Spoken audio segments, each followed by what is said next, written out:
आज का विषय बिंदु है शिक्षार्थी नमक का दारोगा।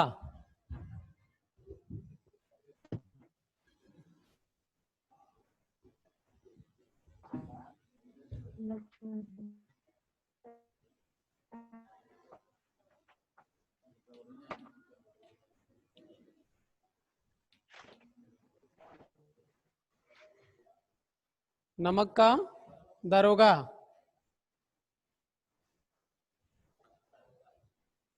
इसकी थोड़ी चर्चा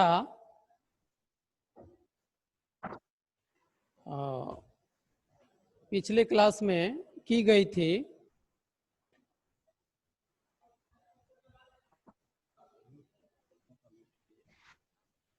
तो आपको बताया गया था जब देश में नमक का नया विभाग बना और प्रकृति प्रदत्त वस्तुओं के फ्री सेल पर रोक लगा दिया गया, उस प्रकृति प्रदत्त वस्तुओं में नमक का नाम आता है और भी बहुत सारी चीजें हैं। तो इसमें मुख्य रूप से जो इस कहानी में हमें चर्चा करनी है वो नमक से संबंधित, क्योंकि नमक का दारोगा जो ये पाठ है, इस कहानी के माध्यम से मुंशी प्रेमचंद तत्कालीन परिस्थितियों में व्याप्त जो समस्याएं थी, उन समस्याओं के समाधान के लिए वो हमारे देश के नवयुवकों में चरित्र तलाशने का काम कर रहे हैं और इसी उद्देश्य से इस कहानी को लिखा है उन्होंने। तो सबसे पहले इसका कथानक हम लोग जान लेते हैं। कथानक जो पूरी स्टोरी है, तो इसके लिए कुछ पात्रों का नाम आपको याद करना पड़ेगा।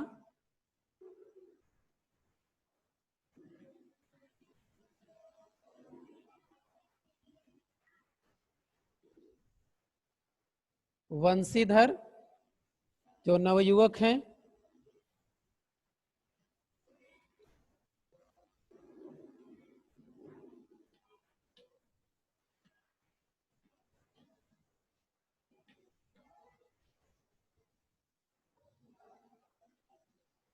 पंडित अलोपी दिन जो नमक की तस्करी में पकड़े जाते हैं।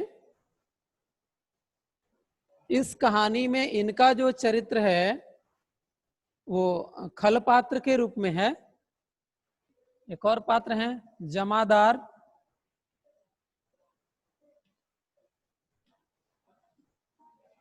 बदलू सिंह,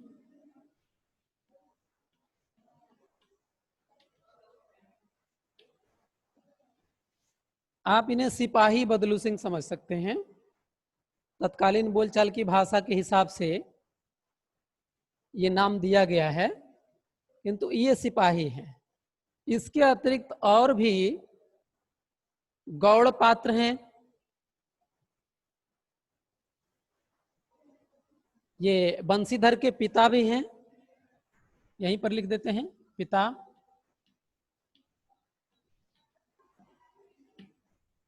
बंशीधर के पिता,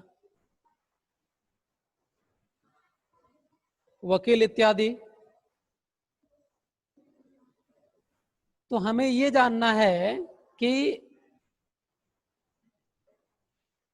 नमक का दारोगा कहानी में बंशीधर नाम का एक युवक है जो पढ़ाई पूरी करने के बाद हाल ही में बने नए विभाग नमक में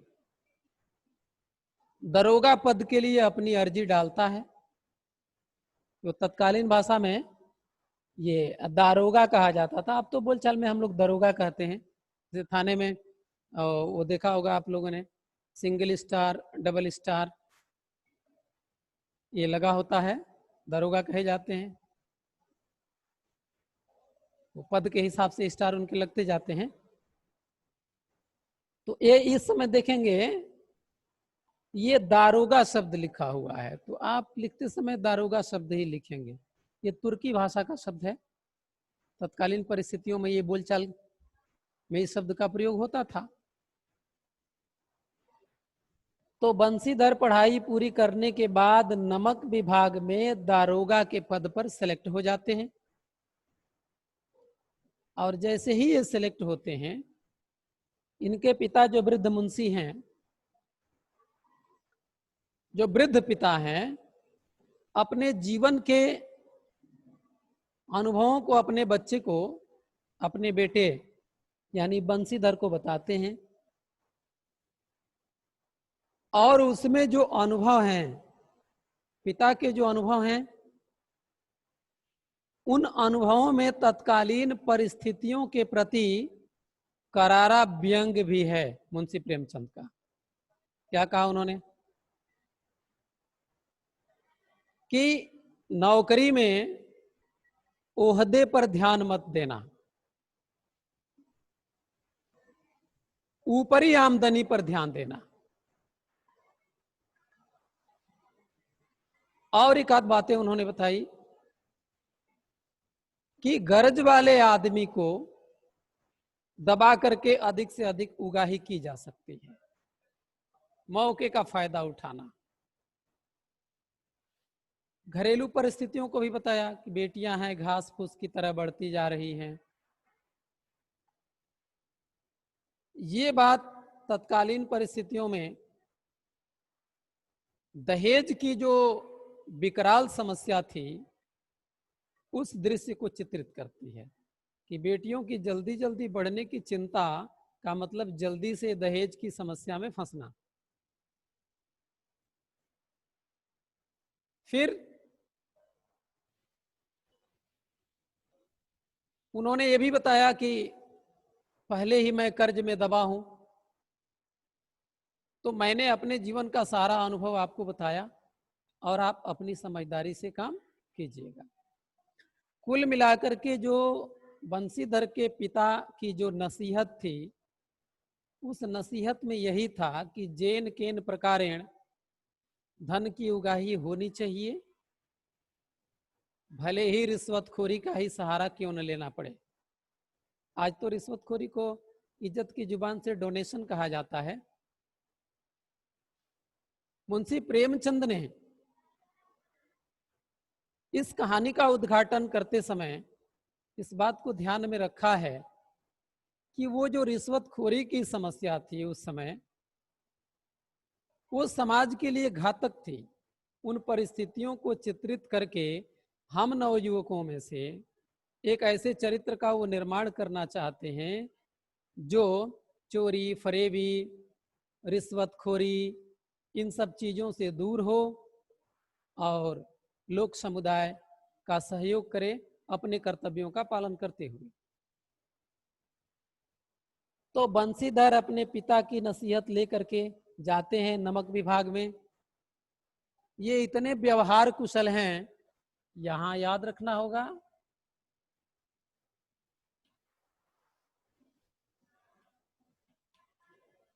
ये इतने व्यवहार कुशल हैं कि जाते ही ऑफिस में सबके प्रिय बन जाते हैं। इनका वहां दबदबा जम जाता है, धाक जम जाती है, और बड़े ही कर्तव्य निष्ठा के साथ अपने ड्यूटी को करते हैं। ये एक दिन की बात है कि वो रात में सोए हुए हैं और एक बगल की नदी में पुल बना हुआ है, उधर कुछ गाड़ियों के गड़गड़ाहट की आवाज आती है। और जब गाड़ियों के गड़गड़ाहट की आवाज आती है, इनकी नींद खुलती है रात में। सोचते हैं कौन हो सकता है।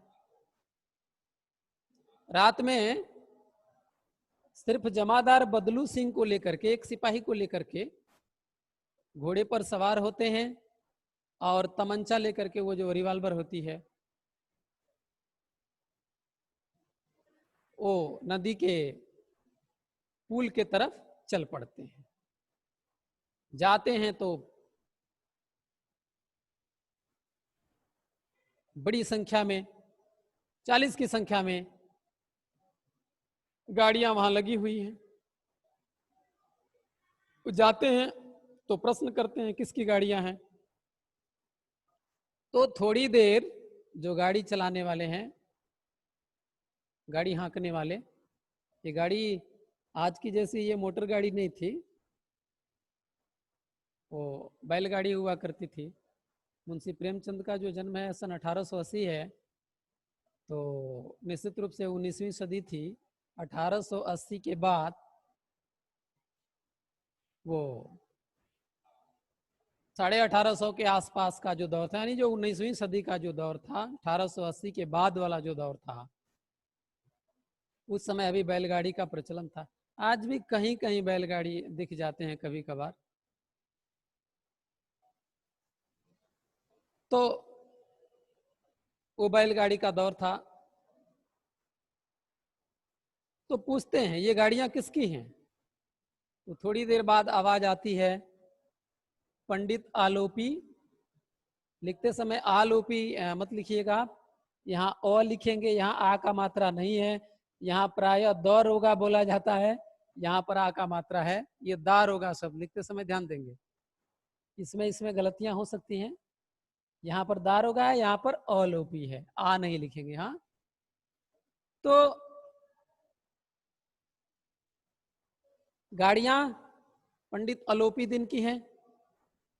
इसके बाद जब वो पूछते हैं कि इसमें क्या लदा हुआ है, तो फिर सन्नाटा छा जाता है। नवयुवक बंशीधर जो नव चयनित दारोगा हैं, गाड़ियों के पास जाते हैं और जाने के बाद टटोलते हैं। उसमें नमक के ढेले भरे हुए थे। अब ये ढेला सुन करके आपको थोड़ा सा अजीब लग रहा होगा। अभी जो लोग 30-35 साल पहले हमारी तरफ जो नमक आता था, जब ये पैकेट का नमक नहीं आता था, पुराने लोगों से पूछिएगा जिनकी उम्र 45, 50, 60 के ऊपर होगी, वो लोग बताएंगे, उस नमक को देखे हैं वो लोग।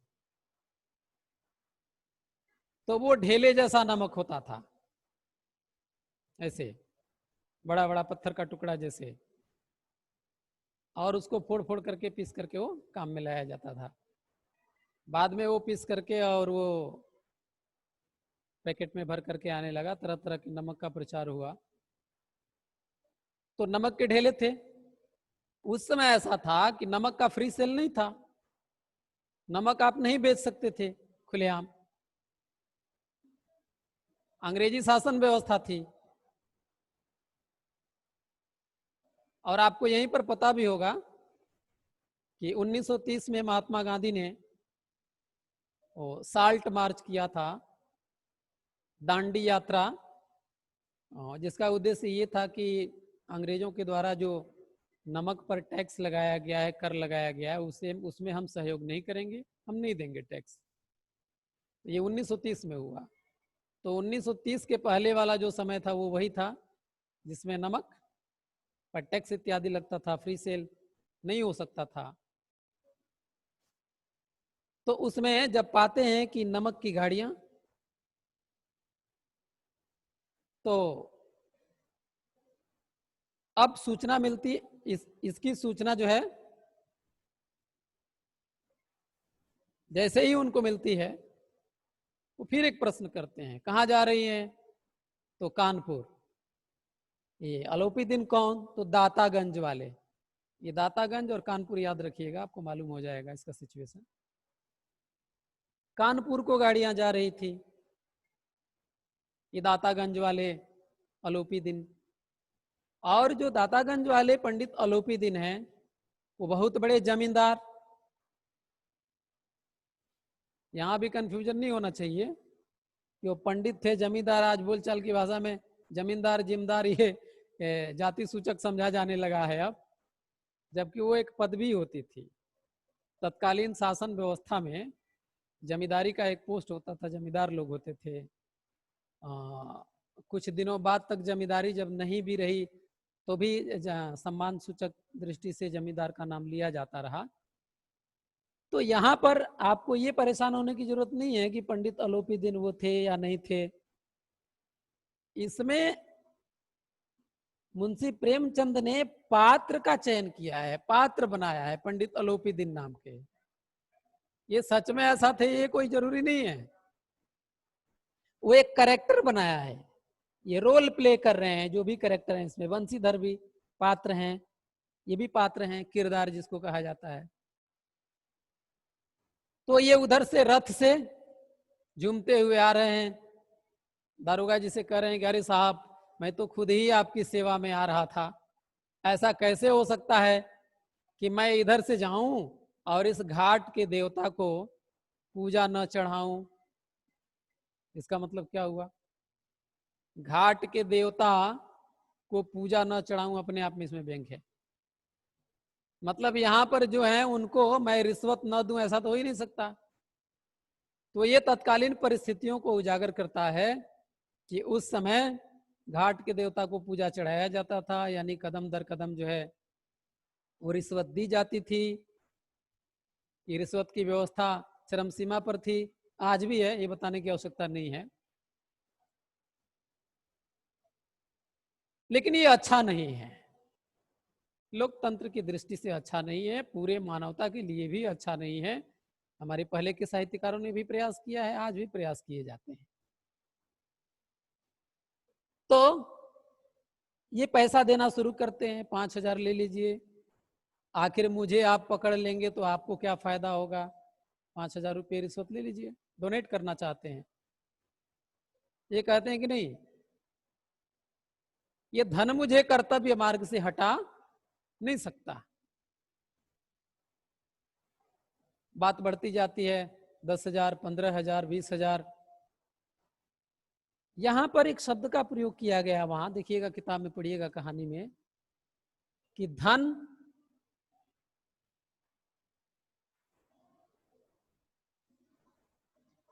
और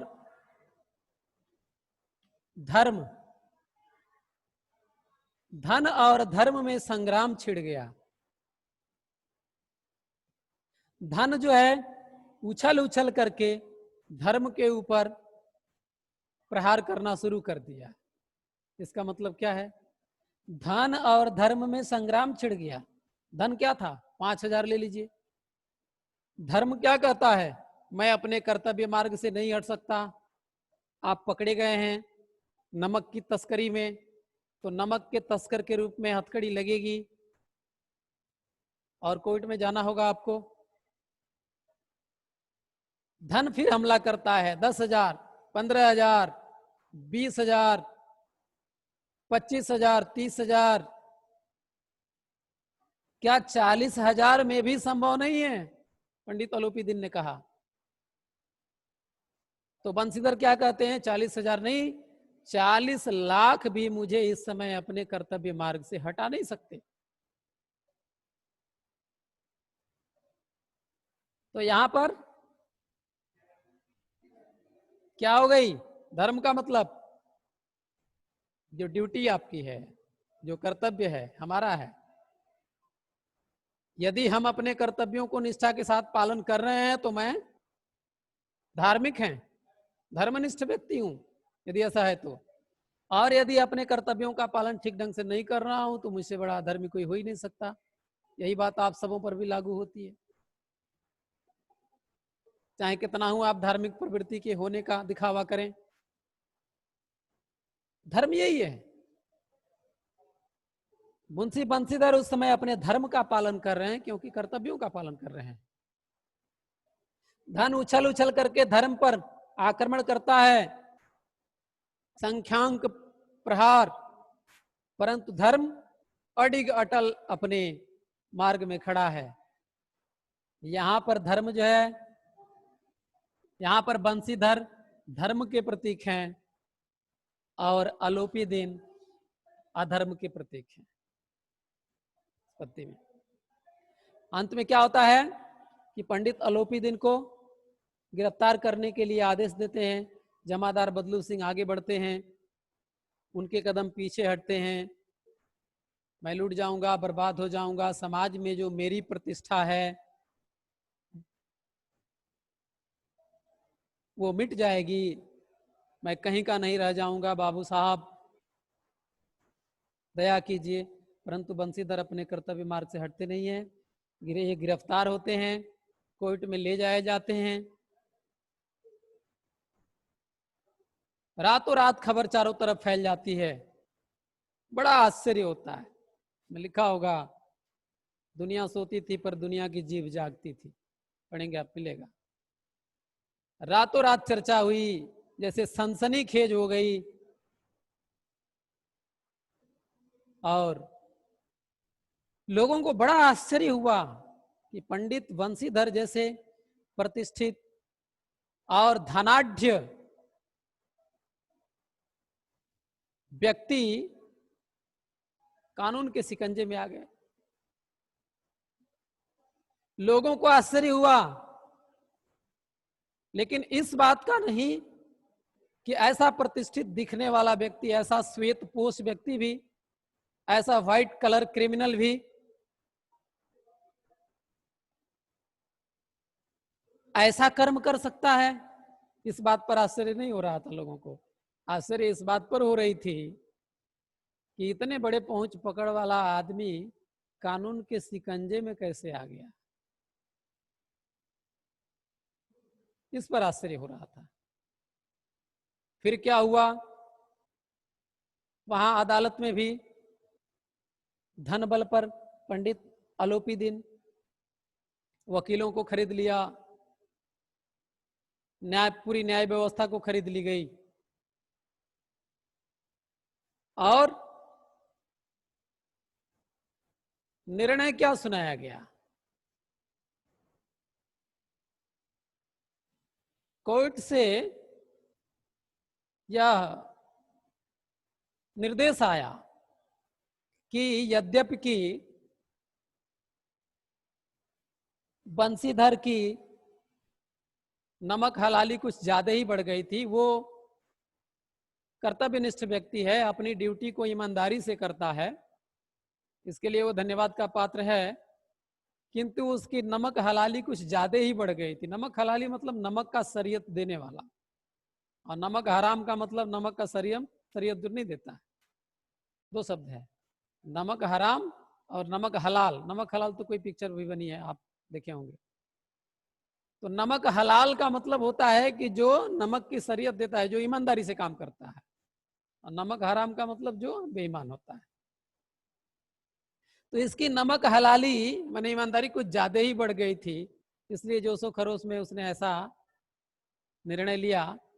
दूसरी तरफ पंडित अलोपीदीन इतने बड़े धनाढ्य व्यक्ति हैं और बड़े आदमी हैं कि उनके लिए ये छोटा मोटा नमक से मिलने वाला जो लाभ है, ये कोई खास मायना नहीं रखता।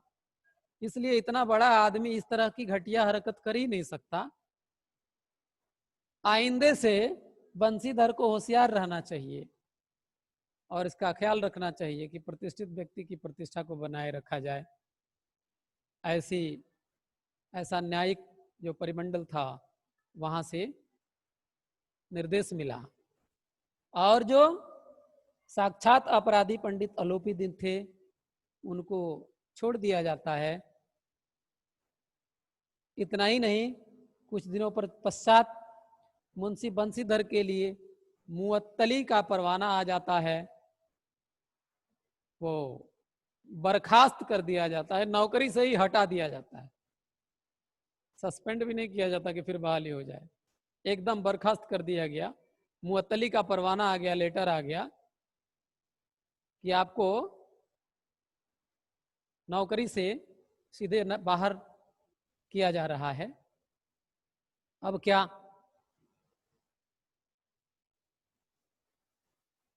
धर्म की इतनी बड़ी हार होते हुए देख करके बंसीधर को एक कटु अनुभव हुआ संसार का, कि सच्चाई के राह चलने वालों को इतनी बड़ी सजा। फिर भी आत्मबल था उनके अंदर। घर जब गए, पिताजी ने बहुत कोसा,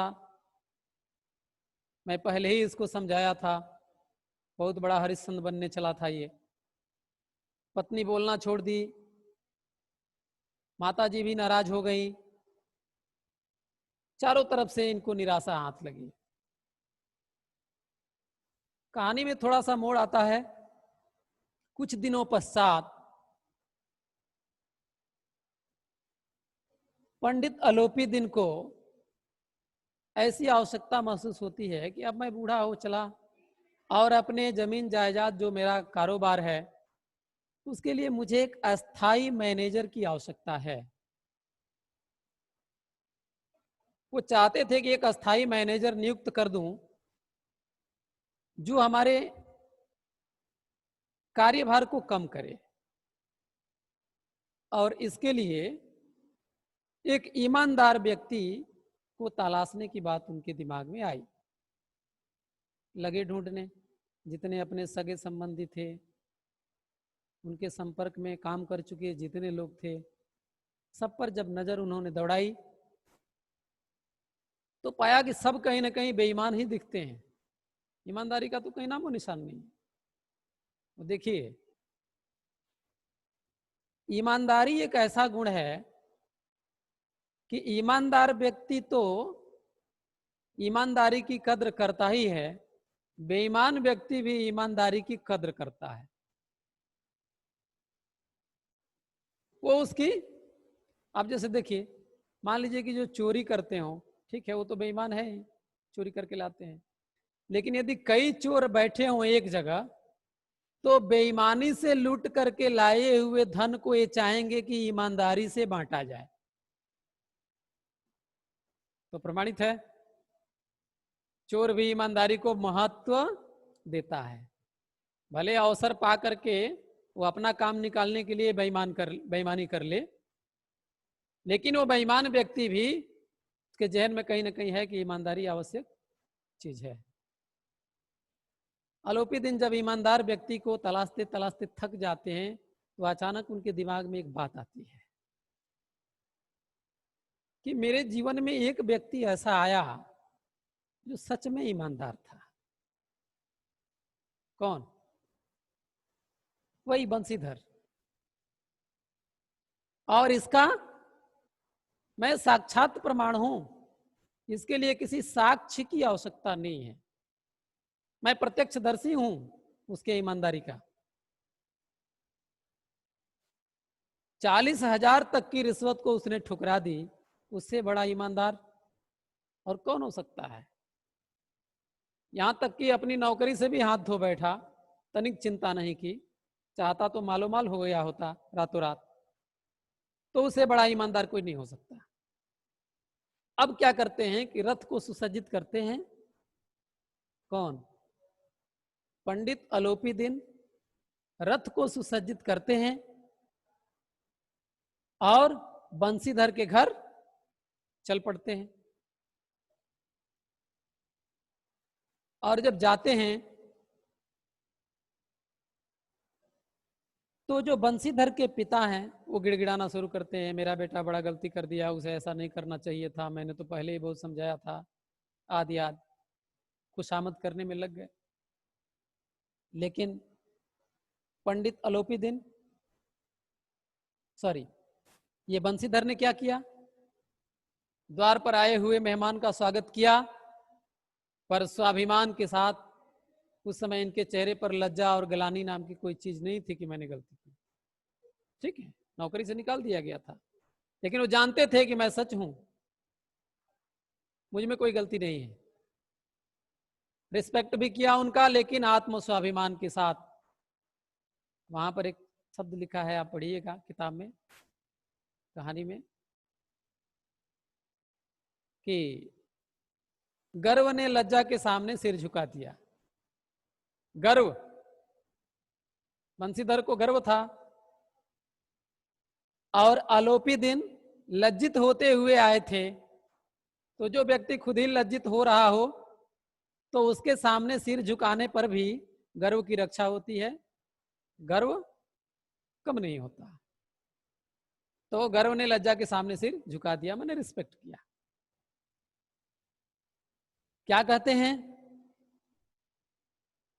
कि बाबू साहब एक ये पत्र लीजिए, एक स्टैम्प पेपर था, वो आगे बढ़ाया उन्होंने और कहा कि इस पर आप दस्तखत कर दीजिए। देखिए उसमें क्या था, कौन सा वो लेटर था। वो ऐसा पत्र था जिस पर ये लिखा गया था कि मैं पंडित अलोपीदीन अपनी सारी जायदाद का अस्थाई प्रबंधक आपको नियुक्त करता हूं। वो उस पर सैलरी, नौकर चाकर, रहने के लिए बंगला इत्यादि सारी बातें मेंशन थी उसमें। तो क्या करते हैं बंशीधर जो हैं, जो नवयुवक जो दरोगा से बर्खास्त किए गए थे, वो कहते हैं कि मैं इसके योग्य नहीं हूं। क्या कहते हैं पंडित अलोपीदीन, इस समय मुझे एक अयोग्य व्यक्ति की ही आवश्यकता है। आपने जो किया वो बहुत अच्छा किया, आपके जैसा मैंने ईमानदार व्यक्ति किसी को नहीं देखा, इसलिए आप ये स्वीकार कीजिए। बंशीधर रूंधे हुए गले और कांपते हुए हाथों से उस पर दस्तखत कर दी, उस मैनेजरी के पोस्ट को स्वीकार किया। यहीं पर कहानी का अंत हो जाता है। तो अब कहानी का अंत होने के बाद इसमें तरह तरह की बातें आएंगी। उसमें यह भी प्रश्न लिखा है कि यदि आप होते तो इस कहानी का अंत कैसे करते। वो एक अलग विषय होगा, आप पढ़िएगा। इसका कोई अलग शीर्षक आप देना चाहेंगे, ईमानदारी की जीत, ये हो जाएगा, क्योंकि ईमानदार व्यक्ति वो जीता है भी हो जाएगा। सत्य परेशान हो सकता है, परास्त नहीं, ये भी शीर्षक हो सकता है। इसमें एक चिंतनीय विषय है। आप कहानी का अंत कैसे करते, ये विषय अलग है, लेकिन मुंशी प्रेमचंद ने जो कहानी का अंत किया है वो हमारे बीच, देखिए वो यथार्थवादी विचार के थे, हमारे बीच तत्कालीन परिस्थितियों को छोड़ करके सोचने के लिए प्रेरित किया है उन्होंने। अब कोई व्यक्ति न्याय को खरीद लेता है, वहां से बर्खास्तगी मिल जाती है, न्याय व्यवस्था ताक पर रख जाती है, ऐसे व्यक्ति जाकर के उसी व्यक्ति को अधिक सैलरी पर अपने व्यक्तिगत हितों के लिए ऐसे ईमानदारी का यूज करता है, तो फिर न्याय व्यवस्था पर अपने आप में चुनौती है कि नहीं है। उस व्यक्ति ने तो दिया, बहुत ज्यादा वो पद प्रतिष्ठा भी दी, लेकिन न्याय व्यवस्था पर क्या प्रश्नवाचक चिन्ह खड़े नहीं होते। ये चिंतनीय है। तो ये अलग अलग ढंग से इसको आप पढ़ेंगे और इसमें जो प्रश्न होंगे उनको जानेंगे। तो सबसे पहले आप क्या काम करेंगे कि बंशीधर अलोपीदीन बदलू सिंह ये नाम याद कर लेंगे, दातागंज याद रखना है, कानपुर याद रखना है, और गाड़ियों को याद रखना है जिसमें नमक के ढेले भरे हुए थे। ये सब याद करने के बाद इनके चरित्र को, बंशीधर की चरित्र में कौन कौन सी विशेषताएं हैं, वो व्यवहार कुशल है, कर्तव्यनिष्ठ है, साहसी है क्योंकि आधी रात को निकल पड़ता है एक सिपाही को लेकर के, और ईमानदार है, रिश्वत नहीं लेता है। ये उनके चरित्र की विशेषताएं हैं। तो इसके अतिरिक्त और भी जो प्रश्न आएंगे वो लिख करके आपको प्रेषित कर दिए जाएंगे या फिर उसकी व्याख्या कर दी जाएगी। कोई प्रश्न है क्या आप लोगों से शिक्षार्थी, कोई डाउट है इस कहानी में आप लोगों को? हेलो,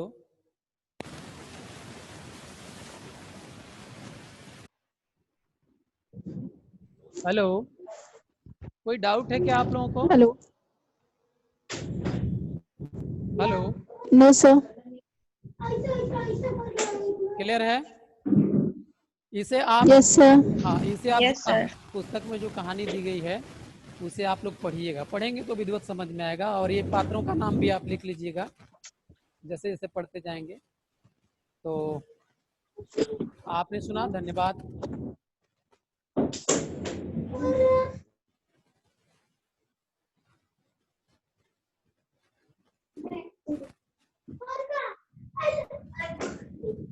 हेलो हाँ बोलें। सर, कुछ फेयर कॉपी में भी लिखना होगा। क्या चीज? कुछ फेयर कॉपी में भी लिखना पड़ेगा। हाँ हाँ, आप लोग तैयार करेंगे तो अच्छा रहेगा। इस स्टोरी को ही लिख जाइएगा ना, जैसे जैसे अपनी भाषा में इसका सारांश लिखिएगा, अपने शब्दों में लिख लीजिएगा। कुछ प्रश्नोत्तर हैं, आप अपने से अभ्यास कीजिए लिखने।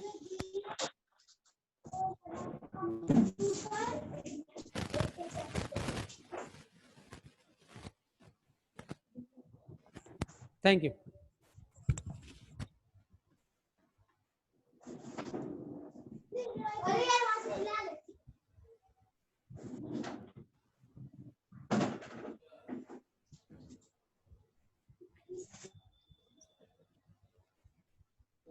हाँ कब जाएंगे?